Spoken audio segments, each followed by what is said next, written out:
பயணத்திற்கு முற்றுப்புள்ளி. பாடகி ஜானகி ரசிகர்களுக்கு எழுதிய அந்த உருக்கமான ரகசிய கடிதம். வணக்கம் நேயர்களே. தென்னிந்திய திரையுலகில் அரை நூற்றாண்டுக்கும் மேலாக தனது காந்த குரலால் கோடிக்கணக்கான மனிதர்களை தாளாட்டி பாடும் குயில் எஸ் ஜானகி அம்மா தனது இசை பயணத்திற்கு முற்றுப்புள்ளி வைக்கப் போவதாக அறிவித்த அந்த நாள் ஒட்டுமொத்த இசை உலகையுமே பேரதிர்ச்சியில் ஆழ்த்தியது. ஏன் இந்த திடீர் முடிவு? திரையுலகிற்கும் தன்னை உயிராக நேசித்த ரசிகர்களுக்கும் அவர் எழுதிய அந்த உருக்கமான கடைசி விடைபெறல் கடிதத்தில் என்ன இருந்தது? அதை பற்றி தான் இன்று நாம் விரிவாக பார்க்க போகிறோம். அது 1957 ஆண்டு விதியின் விளையாட்டு என்ற திரைப்படத்தில் பாடத் தொடங்கிய ஜானகி அம்மா தமிழ், தெலுங்கு, மலையாளம், கன்னடம், ஹிந்தி என பல மொழிகளில் கிட்டத்தட்ட 48,000த்திற்கும் மேற்பட்ட பாடல்களை பாடி அசத்திய சாதனை படைத்தவர். 4 முறை சிறந்த பாடகிக்கான தேசிய விருதுகளையும் எத்தனையோ மாநில அரசு விருதுகளையும் வென்ற இந்த மாபெரும் கலைஞர் 2016 ஆண்டு அக்டோபர் மாதம் தனது 60 ஆண்டுகால இசை பயணத்தை நிறுத்திக் கொள்வதாக அதிகாரப்பூர்வமாக அறிவித்திருந்தார். அவர் தனது விடைபெறலின் போது திரையுலகினருக்கும் ரசிகர்களுக்கும் எழுதிய அந்த உருக்கமான கடிதத்தில், என் அன்பிற்குரிய ரசிக பெருமக்களுக்கும் என்னை வாழ வைத்த திரையுலகிற்கும் என் நெஞ்சார்ந்த நன்றிகளுக்கும் வணக்கங்களும். இந்த 60 ஆண்டுகளில் நீங்கள் என் குரலுக்கு கொடுத்த அன்பும் அசுரத்தமான மரியாதையும் நான் செய்த மாபெரும் புண்ணியம். வயது முதிர்வு மற்றும் உடல்நிலை காரணமாக என் குரல் இன்னும் தளர்வதற்குள் நல்ல நிலையில் கம்பீரமாக இருக்கும் போதே பாட நிறுத்திக் கொள்ள விரும்புகிறேன்.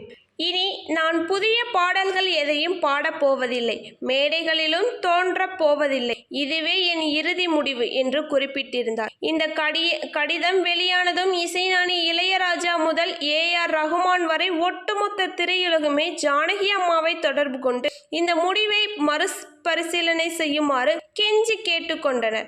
அம்மா, உங்கள் குரல் இன்னும் இளமையாகத்தான் இருக்கிறது, நீங்கள் பாட வேண்டும் என்று பல இசையமைப்பாளர்கள் கண்ணீர் மல்க கேட்டுக்கொண்டனர். ஆனால் ஜானகி அம்மா, ஒரு கலைஞன் எப்போதும் மேடை ஏற வேண்டும் என்பதை விட எப்போதும் மேடையை விட்டு இறங்க வேண்டும் என்பதில் மிக தெளிவாக இருக்க வேண்டும். என் ரசிகர்கள் என் கணீர் என்ற குரலை மட்டுமே நினைவில் வைத்திருக்க வேண்டும். முதுமையின் தளர்ச்சியோடு நான் பாடுவதை என் ரசிகர்களின் காதுகள் கேட்க நான் ஒருபோதும் அனுமதிக்க மாட்டேன் என்று கூறி தனது முடிவில் பாறையைப் போல உறுதியாக இருந்தார்.